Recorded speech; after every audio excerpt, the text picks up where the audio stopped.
에베소서 4장 4절 말씀을 봅니다. 에베소서 4장 4절입니다.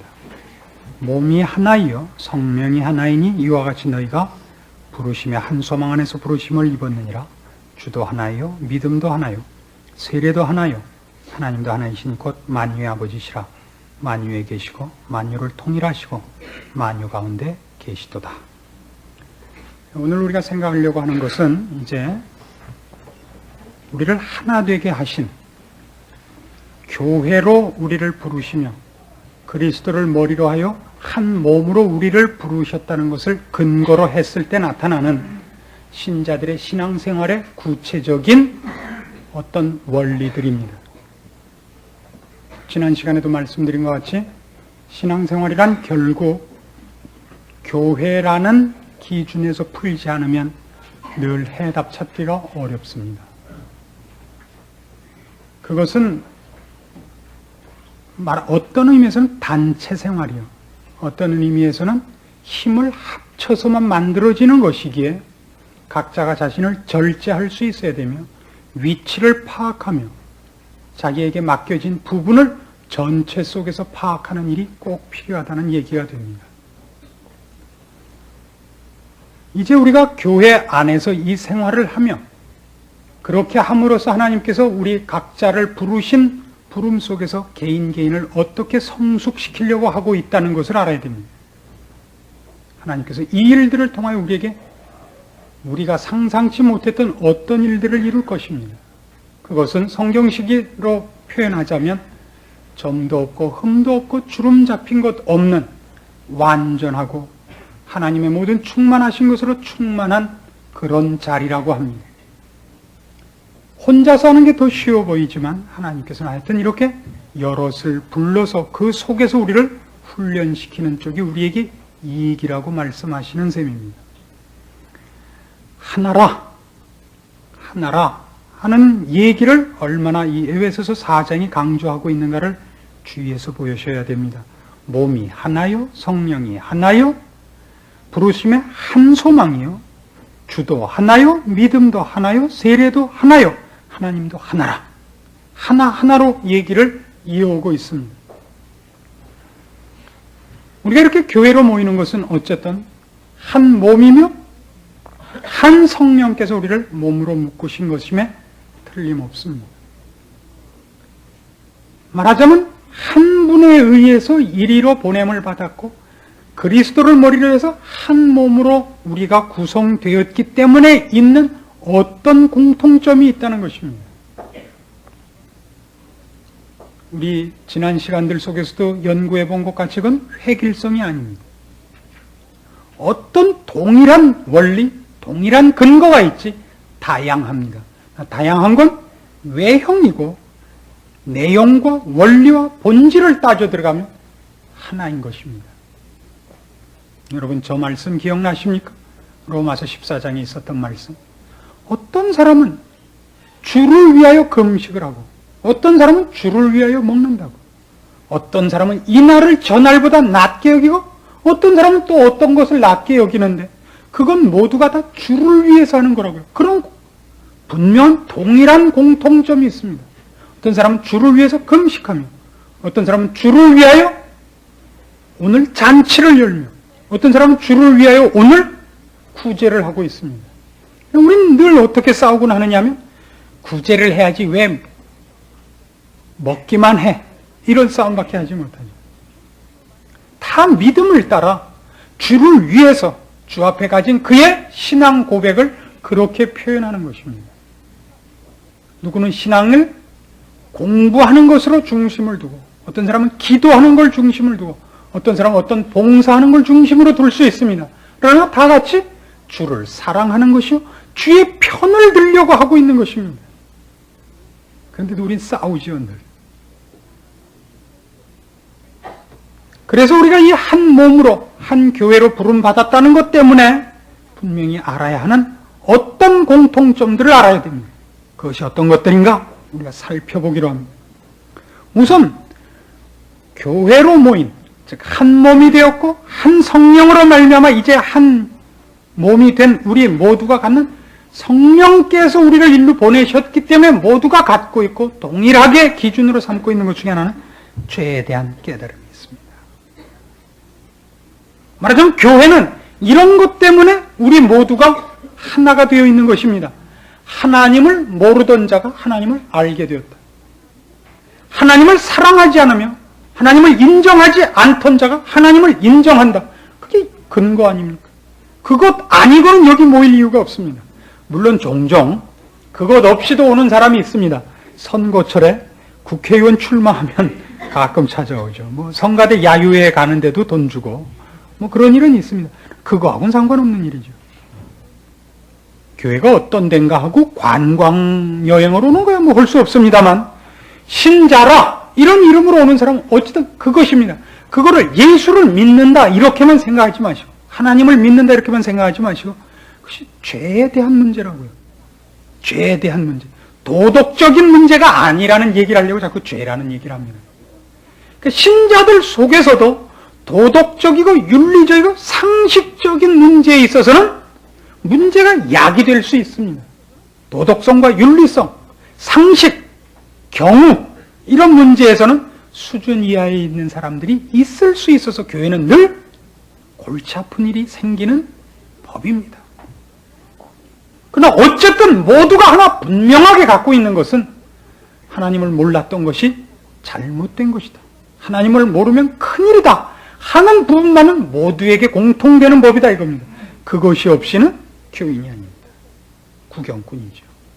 그러나 우리는 얼마나 그것 외의 문제로 싸웠는가 보십시오. 오늘도 우리 이상호 집사님 부친께서 별세하셔서 오늘 그 장례식을 오늘 했습니다. 저희 교회는 그런 일을 할 때마다 참 제가 기쁜 것이 어쩜 그렇게 집사님들이 그런 일에 와서 협력을 잘하나 모르겠습니다. 교회에서 무슨 행사를 할 때 남자 집사님들이 많이 와주시기를 다시 한번 당부를 드립니다. 여자 열 오는 것도 중요하지만 괜히 오늘 집에 가서 할킬라 남자들이 오는 게 좀 멋이가 있어서 그렇습니다. 왜냐하면 이게 그냥 신앙적인 원리가 아니라 우리 사회적인 것 때문에 그렇습니다. 남자들이 그동안 교회의 주도적인 얼굴 노릇을 못했습니다.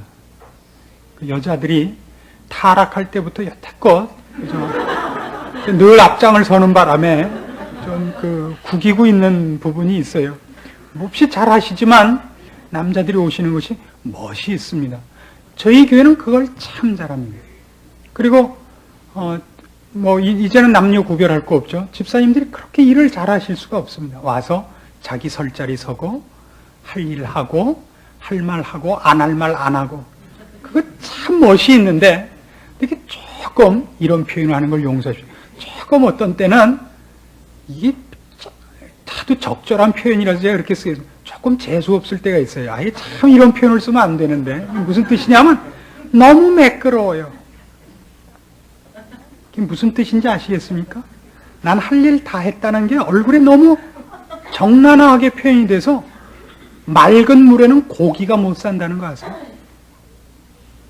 난 할 거 다 했어 이렇게 하고 말하자면 기준으로 삼아야 되는 건 이 사람이 죄를 인식하고 하나님을 붙잡았다는 것 외에는 기다려야 되고 봐줘야 되고 못 본 척 해줘야 되는 그 그늘이 없어요.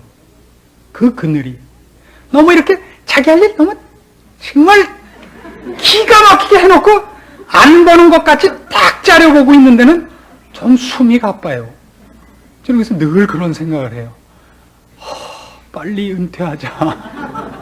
내가 아직은 그래도 머리가 쫓아가니까 버티고 있지만 3년만 더 하면 피골이 상접하겠다 이런 생각이 듭니다.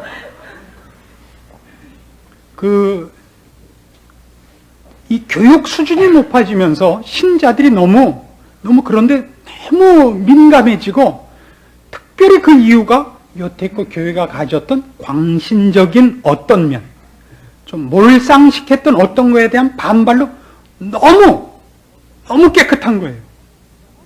어느 집에 놀러 가서 이렇게 집안 놀러 갈 거 없죠. 요새는 신방 가서 목사가 예를 들어도 놀러 가나 몰라요. 신방 가서 이 집이 좋은 집인가 나쁜 집인가를 뭘로 판단하는지 아세요? 어느 만큼 어질러 놓고 사는가를 보고 깨끗하게 살면 그 집에는 사귈 사람 아니에요. 깨끗하게 살아요. 적당히 이부자리도 저녁에 또 필 거 아니에요. 참 사람이 그런 구석이 있어야지 너무 완벽하면 좀 겁나요.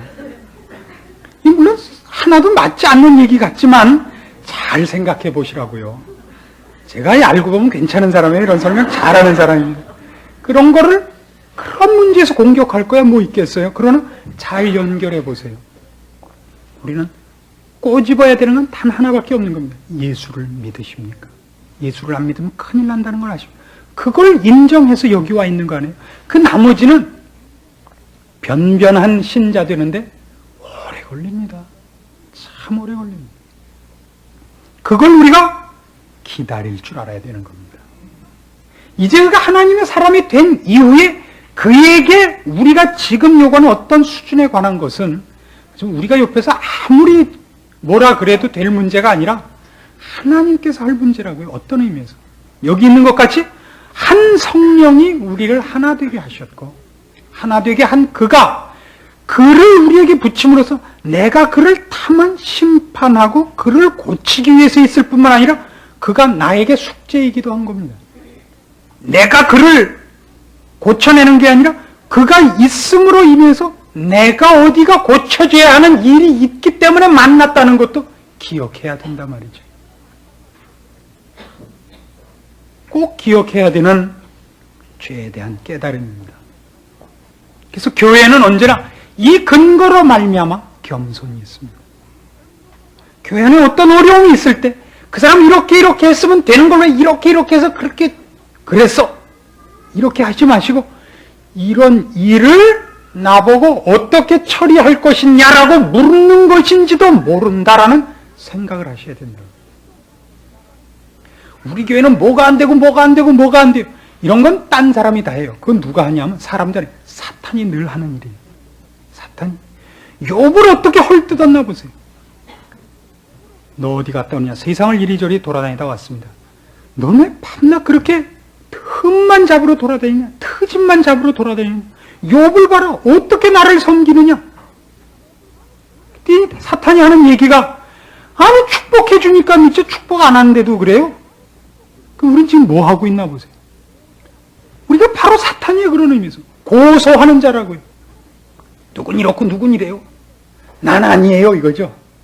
그걸 예수님께서 바리새인의 기도라 그랬죠. 나를 저 주성호같이 만들어주지 않아서 감사합니다. 저 세리같이 만들지 않았습니다. 저는 일주일에 2번 금식하고 11조를 냈고 누구 기도를 들으셨다고요 하나님이? 세리의 기도를 들었다고요. 성호의 기도를.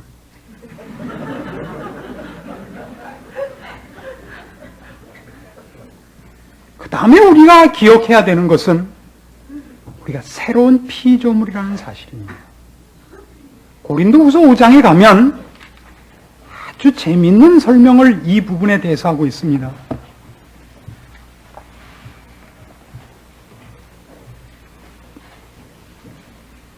고린도후서 5장을 보십시오. 15절입니다. 5장 15절. 저가 모든 사람을 대신하여 죽으심은 산자들로 하여금 다시는 저희 자신을 위하여 살지 않고 오직 저희를 대신하여 죽었다가 다시 사신 자를 위하여 살게 하려 함이니라. 예수님께서 우리를 위해 죽으신 이유는 우리를 죄에서 꺼냈을 뿐만 아니라 이제부터는 주의 자녀로 생명과 의와 거룩을 위하여 살도록 하려고, 그 살도록이에요. 하려고 우리를 새롭게 만든 겁니다. 16절 이하. 그러므로 우리가 이제부터는 아무 사람도 육체대로 알지 아니하노라. 비록 우리가 그리스도도 육체대로 알았으나 이제부터는 이같이 알지 아니하노라. 그런즉 누구든지 그리스도 안에 있으면 새로운 피조물이라. 이전 것은 지나갔으니 보라 새 것이 되었도다. 우린 새로운 피조물입니다. 이게 어떤 의미를 가지냐면 우리는 모두가 이 문제에서는 새롭게 태어납니다. 아무리 연세가 많으셔도 기독교적 차원에서는 어린아이로 출생합니다. 그는 서툴 수밖에 없습니다. 우리가 이제는 모든 사람들을 육체대로 알았으나 이제부터는 그렇게 알지 않고 뭘로 안다고요? 새로운 피조물로, 그리스도 안에서 새로 태어난 사람으로 알아요. 그러니까 세상에서 지식이 있었으니 교회에서도 지식이 있으리라고 기대하지 마십시오. 기다려줘야 된다. 그래서 교회에서 일하다가 제일 재미있는 게 뭐냐면 사회에서 학생 가르치던 사람이 꼭 교회에 오면 반사를 하려고 그래요.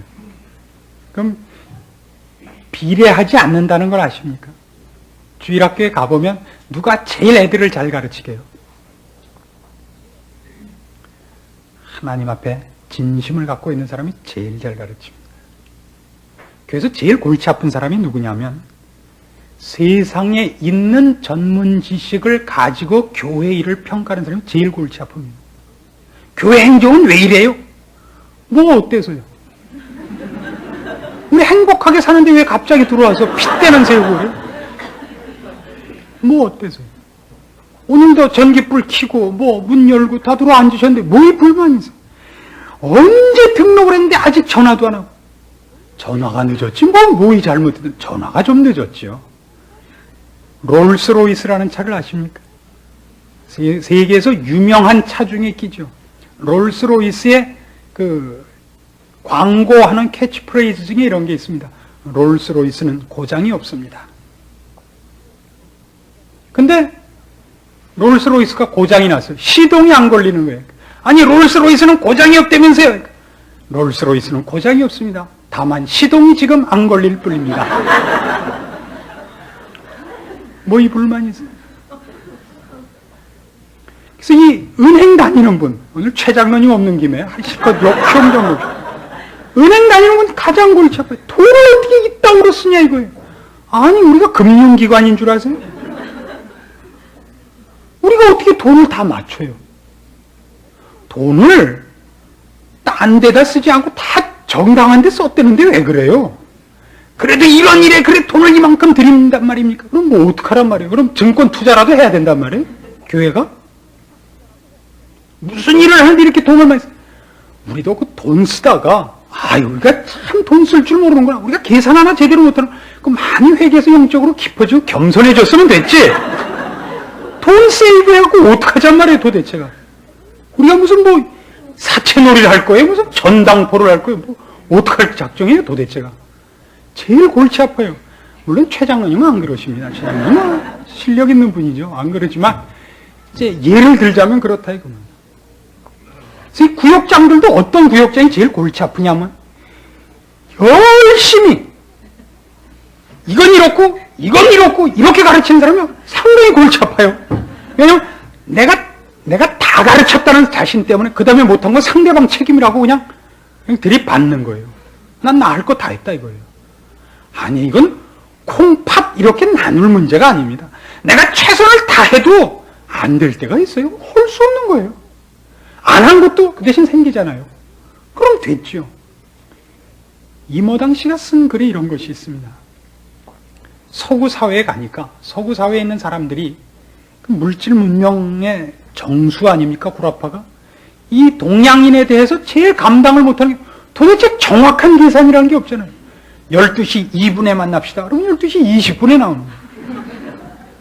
그러니까 하도 화가 나서 할 때 아니 당신네들은 도대체 왜 이렇게 시간 개념이 없냐고. 그 5분 10분을 그걸 못 맞추느냐고. 이모 당시에 그 5분 갖고 뭐 하려고 그러세요? 그래서 이런 표현을 했습니다. 서양 사람들이 이제 산에다 터널을 하나 뚫으면 이쪽에서 측량하고 이쪽에서 측량하고 서로 딱 바꾸고 들어왔고 가운데서 1mm 오차도 없이 딱 만나갖고 악수를 하면서 우리가 얼마나 신통한 사람들인가를 자축한대요. 이제 그 사람은 중국 사람은 이렇게 얘기를 했습니다만 하여튼 동양인들은 그렇게 안 하고 이쪽에서도 이렇게 눈으로 보고 파고 저쪽에서도 이렇게 보고 파서 아무리 파도 안 만나는 거예요. 서로 이렇게 나가는 거예요. 그리고 악수를 하면서 야 우리가 한 개를 팔라 그랬는데 2개가 됐다. 어느 게 나아요? 우리가 물질 문명 세계에서 제일 큰 부작용이 뭐죠? 인간이 인간성을 상실했다는 것 아닙니까? 우리는 어쩌면 이론적인 나일지도 모릅니다. 성경은 우리에게 말하자면 인간을 용서해야 되고 기다려야 된다는 데서 성경이 훨씬 많이 할애하고 있습니다. 우리가 못 참습니다. 왜 못 참냐면 기계적이기 때문에 못 참는 게 아니라 자랑하려고 못 참아요. 은혜를 쉽게 잊기 때문입니다. 그게 무슨 얘기냐면 우리가 한 몸으로 부름받았고 한 성령으로 모였다는 것을 자꾸 놓치기 때문이라고 얘기를 하는 겁니다. 여러분이 어떤 문제에 대해서 불만인 것이 있습니까? 어떤 문제에 대해서 도무지 못 참을 일이 있습니까? 그럼 여러분은 아직도 그런 의미에서 우리가 한 몸으로 한 성령에 의해서 부름받았다는 것을 모르는 소위라고 성경은 지적하고 있는 겁니다. 어떤 의미에서는 우리가 겪는 신앙적인 대부분의 문제들이 이것으로서 해결될 수 있다고 봅니다. 하나님이 지금까지 기다리고 계시고 아직도 용서하고 계시는데 우리가 누구길래 하나님 앞에 서서 심판의 칼을 휘두르겠습니까? 그 다음에 하나님께서 우리에게 요구하는 것은 일종의 매스게임을 요구하고 있습니다. 매스게임이라는 것은 매스게임 할 때 누구 한 사람만 이렇게 눈여겨보시면 그 작품을 만드는 동안에 여러 번 틀려요. 그렇죠? 오른쪽으로 돌아야 되는 거 왼쪽으로도 돌고 들어야 될 때 내리고 여러 번 틀리지만 전체적으로는 언제나 한 동작에 80% 이상만 맞아 떨어지면 하나로 보이는 법이에요. 매스게임이라는 건 그런 어떤 가치가 있습니다. 음악도 들어보면 이 독주를 하거나 독창을 하는 것보다는 여럿이 하는 게 멋이 있습니다. 참 한 사람이 아무리 크게 해도 여러 사람이 조그맣게 목소리를 맞춘 것을 흉내낼 수가 없습니다. 참 아름다움이 있습니다. 그런 요구가 성경에 있다는 걸 알아야 됩니다. 즉 어떤 경우에도 우리는 독주를 하도록 독창을 하도록 부름받지 않고 합창을 해야 된단 말이에요. 아무리 내 옆 사람이 나만 못해도 그가 없으면 엘토가 없고 그가 없으면 베이스가 없는 노래를 불러야 된다는 걸 잊지 않아야 됩니다. 그러니까 소프라노 하는 사람하고 엘토 하는 사람하고 합창을 하는데 둘이 콩쿨 나간 사람같이 시합하는 법이 어디 있습니까? 그러면 그건 바보입니다. 엘토가 목소리가 작으면 소프라노도 목소리를 작게 만들어야 됩니다. 이쪽이 못 쫓아오면 이쪽이 맞춰줘야 됩니다. 한쪽 다리가 한쪽 다리보다 긴 병에 걸렸습니다. 좋습니까, 여러분? 다리가 길면 얼마나 좋은지 아십니까? 우리나라가 왜 구라파 축구한테 꼭 집니까? 다리가 짧아서 그런다지 않습니까? 우리나라 축구 선수가 다 주성호 강도사만 하고 저쪽은 다 저만한데 패스를 하면 다리에 걸리는 거예요. 다리가 길어서 기도를 했더니 하나님이 오른쪽 다리를 길게 만들어 주셨어요. 축복이에요. 한 다리가 길다는 건 한 다리가 결국 짧은 효과를 가져올 뿐입니다. 이런 연합이라는 개념이 너무 없습니다. 갈라디아서 6장으로 가보세요.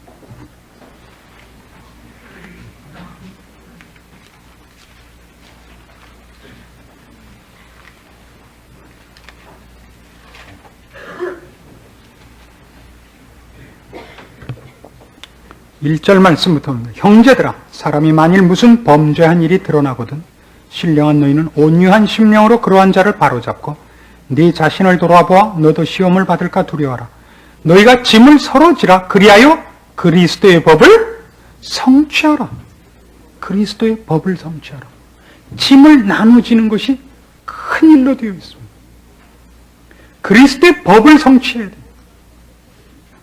그리스도의 법이라는 건 어떤 법이죠? 내가 하나 주고 한 사람을 살려내는 법칙입니다. 모두를 그리스도 예수로 통일하는 것이요. 그리스도 예수로 말미암아 모두에게 이익을 끼치는 것이요. 모두를 화평케 하는 겁니다. 내가 하나 있음으로 인해서 그곳에 평화가 있어야 됩니다. 그가 있음으로 인해서 그것은 늘 분란이 있어서는 안 됩니다. 그걸 늘 기억하십시오. 우리가 늘 오해하는, 기독교인이 늘 오해하는 것 중에 하나가 기독교가 옳고 그름의 종교일 거라고 생각하는 것입니다. 이게 진리에 관한 종교입니다. 그러나 그 진리를 심판용으로 사용하지 않는다는 걸 아셔야 됩니다. 진리를 살려내고 살리기 위하여 기다리고 목숨을 주기까지 사랑하고 열심 내는 것으로 쓰지 않는 한 그것은 기독교가 아닙니다. 그러나 우리는 진리를 갖고 있다는 것 때문에 얼마나 많이 모든 사람을 자르고 밟고 죽였는지 모릅니다. 진리라는 걸 그렇게 써서는 안 됩니다. 이것이 우리가 힘을 합쳐서 해야 된다는 중요한 원리요. 우리 옆에 있는 한 사람이 나와 함께 보조를 맞춰야 되기 위해서 그를 끌어당기는 것 이상으로 내가 나를 절제하며 보조를 맞추는 일이 필요하다고 얘기합니다. 중요한 싸움이죠. 그 다음에 우리는 모두가 교회라는 이름으로 그리고 개인도 마찬가지로 열매를 맺어야 되는 자입니다. 기억하실 것은 성령께서 한 성령으로 말미암아 우리를 묶으셨기 때문에 이제 그 성령님께서 우리에게 맺히려고 하는 열매는 성경에 기록된 것이 성령의 열매입니다. 바로 여기 지금 본 표는 거기 갈라디아서 5장 22절에 있습니다. 오직 성령의 열매는 사랑과 희락과 화평과 오래 참음과 자비와 양선과 충성과 온유와 절제라고 합니다. 이 열매들이 성품적인 것을 기억하셔야 됩니다. 사업적이지 않습니다. 능력적이지 않습니다. 어떤 일을 하는 방법적이지 않습니다. 성품적입니다. 얼마나 오래 참느냐의 싸움이 될지도 모릅니다. 성령이 우리를 묶으시고 우리를 한 몸으로 서로가 힘을 합쳐서 무슨 일을 하게 함으로 어떤 일, 말하자면 뭐 교회를 지었다든가 선교사를 파송했다든가 나라를 구했다든가 하는 일이 문제가 아니라 같이 일을 해야 되는 일 때문에 우리에게 원래 없었던 것이 생기는데 거기에 절제, 온유, 오래 참음, 인내 이런 것이 생긴다 그럽니다. 여러분 생각해 보십시오. 기독교라는 종교가 한 나라에 들어가 가지고 그 나라가 이익 본 것이 뭐가 있습니까? 기독교가 한 나라를 끝까지 축복하는 것을 보셨습니까? 한 나라를? 그런 이해가 없습니다. 이스라엘이 산산조각 난 걸 보십시오. 로마도, 영국도, 미국도 드디어 다 타락의 길을 걷고 있습니다. 기독교가 한 나라를 살려내는 수단으로 방법으로 동원되지 않습니다. 기독교라는 건 훨씬 그거를 믿는 개인들입니다. 한 나라의 위기를 줌으로써 개인들의 신앙을 키우며 한 나라의 축복함으로써 개인들의 신앙을 꽃 피우며 하는 일이 있으면 있었지 신앙인들이 모여서 뭐 나라를 구하고 뭐 외적의 침입을 막고 그런 일은 없습니다. 왜냐고요? 그랬으면 뭐예요? 그랬는데 나중에 다시 엎어진 걸. 분명히 있어요. 그런 일들이 우리가 구약을 읽어봐도 왕이 회개를 하고 모든 사람들이 회개를 해서 국가의 위기가 구해져요. 쳐들어왔던 나라가 망해서 가요. 그래서 그 영원보공토록 진행됐어요. 근데 몇 대 후손에 와서는 또 그냥 덜커덕 맞았다고요. 그러니까 말하자면 우리에게 벌어지는 사회적인 일이나 국가적인 일이나 정치, 경제, 사회, 교육 어떤 문제든지 어떤 의미에서는 그것으로 하여금 우리들을 하나님 안에서 우리의 위치와 신앙과 성령의 열매를 맺히는 것으로 그것마저도 동원돼요. 물론 하나님께서 필요하시다면 우리로 기도케 하시고 기도의 응답으로 어떤 일들을 주는 건 사실이에요. 그러나 기독교가 그 일을 위하여 동원되어 있는 수단은 아니다 이겁니다. 요즘 시국에 관한 많은 그 대학가에서의 양심선언이 있습니다. 저도 지난주인가 양심선언을 했는데 뜻밖의 여러분의 오해에 섞인 질문을 받았습니다. 그래서 이 자리를 빌어서 조금 더 성경적인 차원에서 그 말씀을 좀 더 여러분에게 잘 이해시키려고 합니다. 각 학교마다 교수님들이 더 이상 이 사회에 입을 다물고 있는 것은 무책임한 일이다 라는 차원에서 교수님들이 연서해서 시국에 관한 선언문을 내고 있습니다. 거기에 대해서는 저는 찬송도 반대도 개인적인 입장으로서는 제가 찬성이고 반대고 갖고 있지만 목사라는 입장에서는 언급할 일이 아니다 이겁니다. 그건 개인이 한 나라의 국민으로서 시민으로서 개인이 갖는 특권이고 권리고 또 책임입니다. 또 각각 갖고 있는 어떤 다른 그 자세일 겁니다. 고려대학교 그 교수님이 한 양심선언 같이 그는 그냥 학자로서 자기 길을 걸으며 시국에 관해서는 그는 사실은 아는 것도 없고 뭐라고 언급하지 않았더니 주변에서 그를 말하자면 이 사람은 양심도 없고 자기 몸만 위하는 사람이라고 어영이라고 X표를 해서 이거 어떻게 우리나라는 OX밖에 없느냐 했고 양심선언을 하고 물러갔더니 그거를 사람들이 또 봐라 현 정부에 대한 반대를 이 사람까지 하지 않았냐라고 또 오해를 하고 뭐 하도 그래서 그러나 어쨌든 그만두고 보니까 자기 과목을 대신 가르칠 사람이 없어서 그분은 순전히 학자죠. 이 학기 끝날 때까지 어쨌든 내 책임은 완수해야겠다 그래서 돌아왔더니 우리 학생들이 와서 번복을 왜 해갖고 우리들 얼굴을 뜨뜻하게 했냐고 그래서 또 할 수 없이 가야 되게 생겼다고요. 그런 사람도 하나 있어야죠. 하늘이 무너져도 글 쓰는 사람이 있어야죠. 한 나라에는 모두가 정치에 관심을 가질 필요는 없지 않습니까? 어떤 사람 하나쯤은 밤낮 책만 읽다가 홍수가 난 줄도 모르고 있다가 다 쓰고 나서 보니까 무인도에 와 있는 그런 사람이 필요하지 않습니까? 필요한 법입니다. 왜 OX로 다 몰아넣습니까? 그런 사람도 필요합니다. 그러나 또 어떤 사람은 내가 지금 이거나 쓰고 있고 지금 돌아가는 일에 대해서 내가 할 어떤 책임을 회피하고 가만히 있는 게 잘하는 짓이냐라고 자기 의사를 표현하면 이래서는 안 되겠다고 얘기하는 것이 왜 또 잘못이겠습니까? 제가 얘기하는 건 이겁니다. 전 개인적인 자격으로는 이 자리에서는 절대 얘기 안 합니다. 이건 목사가 서는 자리입니다. 강대상 아닙니다. 기독교라는 이름을 거기에 연결시키지 말아달라 이거죠. 제가 김수환 추기경에 대해서 그날 시비를 건 거는 김수환 추기경은 개인 이름으로 한 게 아니라 천주교라는 이름을 얻고서 그 얘기를 하는 것이기 때문에 싫다 이겁니다. 기독교는 어떤 경우에도 정치에 대한 발언을 하지 않습니다. 기독교는 정치적인 세력으로 쓰이지 않습니다. 기독교는 어떤 경우에도 개인을 향해서 얘기할 뿐입니다. 한 개인을 향하여 하나님 앞에서 영적인 사람으로 살 것을 지적하고 있지 그러하여금 데모를 하려되든가 반대하려든가는 세력을 모으기 위한 이름의 기독교라는 교회라는 이름을 쓰지 않습니다. 그래서 저는 연동교에서 모이는 거 아주 싫어한다 이거예요. 목사로서 하지 말고 개인 이름으로 하라 이겁니다. 그러나 목사란 이름 법입니다. 그는 더 이상 개인이 아닌 것입니다. 목사는 이미 목사가 됐을 때부터 하나님의 종이요 그가 무슨 일을 하든지 목사이기 때문에 그가 한 말은 영적인 일과 연결되는 법이라서 이런 일에도 사실은 나서면 곤란한 것입니다. 그것이 기독교를 믿는 자의 신앙적인 자세와 혼선을 빚을 수밖에 없기 때문에 목사들은 이런 일에 좀 안 꼈으면 좋겠다는 것이 제 양심선언이다 그런 겁니다. 저희 교회 교인들 중에도 교수님들이 여러 분 계시고 그 중에도 자기 학교에서 자기 양심상 시국선언에 동참한 분이 있다고 합니다. 그분께서 신앙인으로서 한 것이 아니라 국민으로서 한 것입니다.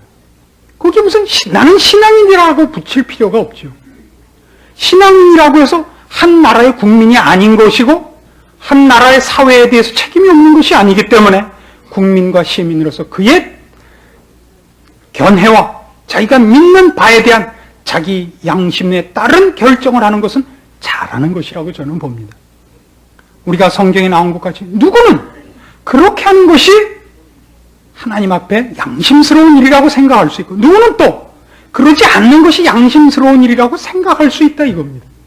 그건 개인적인 선택이지 기독교라는 이름과는 연루되어서는 안 된다고 본다 이거죠. 그건 만일 제가 했던 바가 아무개로 존재하지 목사로서는 그 일을 할 수 없습니다. 기독교라는 이름이 거기에 결부되는 걸 싫다는 겁니다. 기독교란 어느 경우에도 지금 제가 조금 전에 구약을 예를 든 것까지 어떤 경우에도 보면 국가를 살리는 도구로도 사용된 적이 없습니다. 로마가 외적들 앞에 침략을 당하여 망할 때 신자들이 얼마나 당황했는지 아십니까? 어째 하나님께서는 예수를 믿는 이 신성 로마 제국을 저 믿지 않는 이방인들이 말발굽 아래 두시는가? 모두가 다 놀랐습니다. 그러나 보십시오. 기독교는 뜻밖에도 흘려진 피로 여기까지 왔지 세상의 정치를 타고 전해진 적이 없습니다. 정치와 돈을 타고 전해져 갖고 썩지 않은 적이 없습니다. 하나님께서 언제나 그런 방법을 안 사용하십니다. 그것이 한 개인의 하나님을 향한 충성이요 사랑의 열심으로 나타나시는 것은 언제나 받으시지만 돈을 받거나 권세를 받으신 예가 없습니다. 하나님은 늘 십자가의 방법으로 이 도를 여태껏 이어오셨고 오늘도 우리에게 그것을 요구할 뿐입니다. 교회는 시국선언을 안 합니다. 교회로는 안 합니다.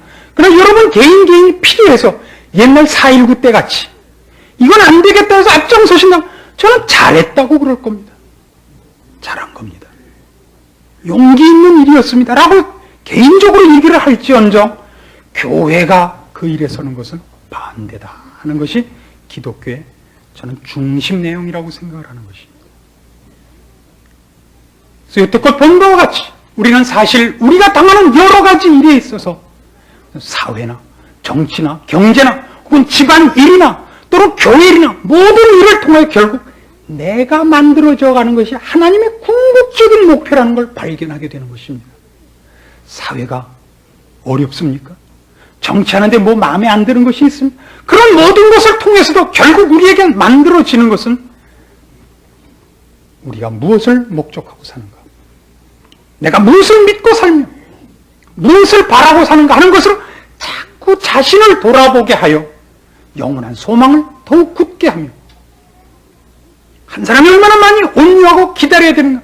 하나님께서 훨씬 못 참으실 텐데도 하나님께서 아직도 기다리시는구나 라는 데 참여하는 성령의 열매로 가는 것이 하나님께서는 훨씬 우리를 향하여 갖고 계시는 중심된 목적인 것으로 저는 보인다 이겁니다. 이제 좀 분명해지셨습니까?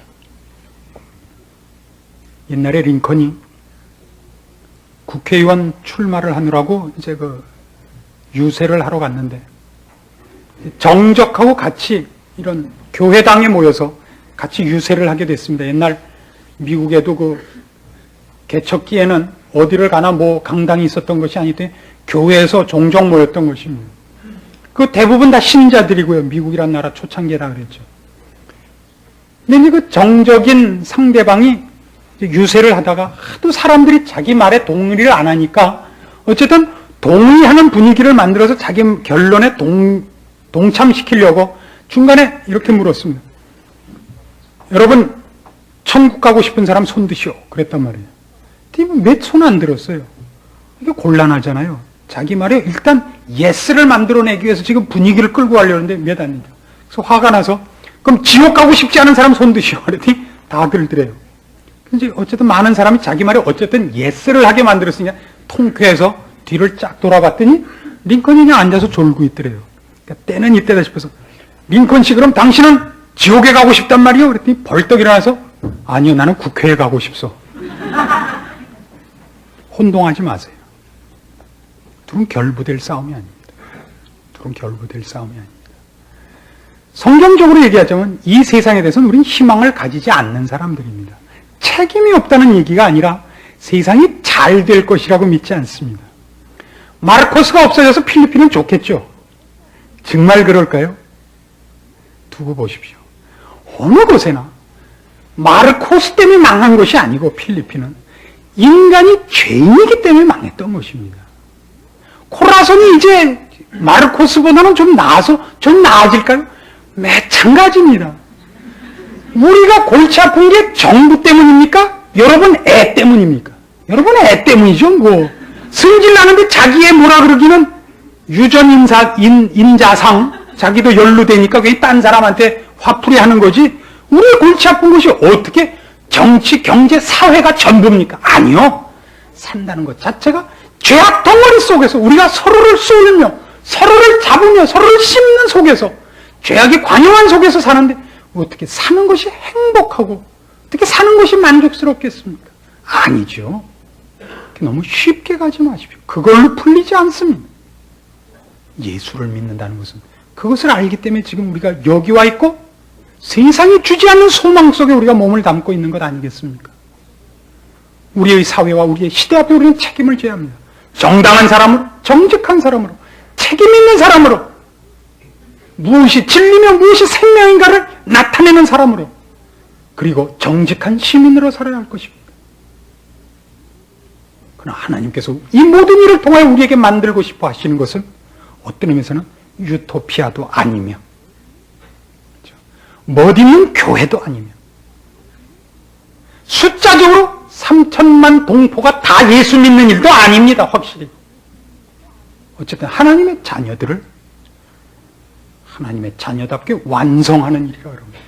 어느 만큼 부르느냐 하는 것은 하나님께서 알고 계실 뿐일 겁니다. 우리는 열심히 전도할 것입니다. 되느냐 안 되느냐는 우리 잘 모르지만 우리는 열심히 도를 전할 것이요. 같은 예수를 믿게 된 모든 사람과 함께 열심히 힘을 합치고 참고 권면하며 그리스도의 법을 성취할 것입니다.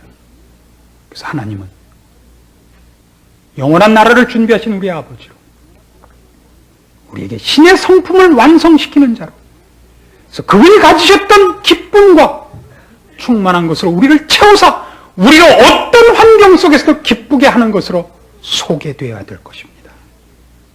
그것을 이루는 가장 아름다운 모임이 교회요. 그 속에 여러분은 한 사람 한 사람의 구성원으로 있습니다. 우리는 마땅히 이 시대와 이 민족과 이 국가를 위해서 기도해야 됩니다. 정직하고 정당한 것은 신자와 불신자를 가리지 않고 마땅한 인간의 책임입니다. 그러나 우리는 그것 이상의 것을 알고 있기에 그것이 싸움의 영역에 들지 않는 곳에서 그 문제를 걸지 않기 위해서 그리고 우리만이 그것을 나타낼 수 있는 사람들이기에 대통령이 예수 믿기 위해서가 아니라 예수 믿는 사람이 예수 믿는 사람 답기 위한 것을 위하여 더 많이 애를 써야 됩니다. 소돔 고모라는 소돔 왕이 예수를 믿었느냐? 그때야 예수가 아니죠. 하나님을 믿었느냐? 고모라 왕이 하나님을 믿었느냐로 심판 기준을 삼지 않고 의인 10명이 있느냐 없느냐로 삼은 것입니다. 한국 교회도 이 기도는 수렁터리로 하죠. 우리나라 대통령을 예수 믿게 해주십시오. 정부 강요들을 예수 믿게 해주십시오. 그건 게으른 책임 회피의 기도입니다. 만일 하나님께서 이 나라를 불쌍히 여기시고 이 나라에 복을 내리실 이유가 있다면 신자가 신자 다운돼 있는 것입니다. 딴 데다 신경 쓰지 마십시오. 기도하십시오. 하나님 아버지 은혜를 감사합니다. 우리가 영원한 나라를 소망으로 갖고 있으며 하나님 아버지를 우리의 아버지로 모시고 있는 영원과 진리와 생명을 소유하고 있는 자녀들입니다.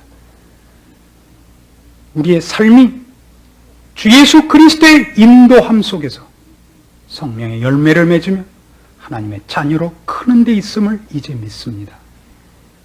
구하옵기는 이 민족을 불쌍히 여기시고 이 시대를 불쌍히 여기시며 주께서 이 땅을 다스리라고 기름 부어 맡기신 위정자들 위해 긍휼을 베푸시옵소서. 그리고 우리 신자들이 생명의 빛과 진리된 자로 이 시대 앞에 곤고한 영혼들 앞에 증인으로 서게 하여 주시옵소서. 우리 할 책임을 빼놓고 위정자들에게 이 세상에 죄를 책임지라고 하지 말게 하시옵소서. 저들도 다 죄인이요 하나님을 모르는 자들인데 그 문제를 해결할 능력이 없음을 저희가 압니다. 오직 이 일은 주님의 은혜와 하나님의 긍휼히 여기심과 그리고 먼저 하나님 앞에 부름받은 우리의 책임인 것을 인정합니다. 기도할 수 있게 하시고 주의 긍휼을 구하게 하시고 더 많이 빛과 소금의 역할을 감당함으로 하나님의 은혜를 이 땅 위에 구하는 자들로 서게 하시옵소서. 예수님의 이름으로 기도합니다. 아멘.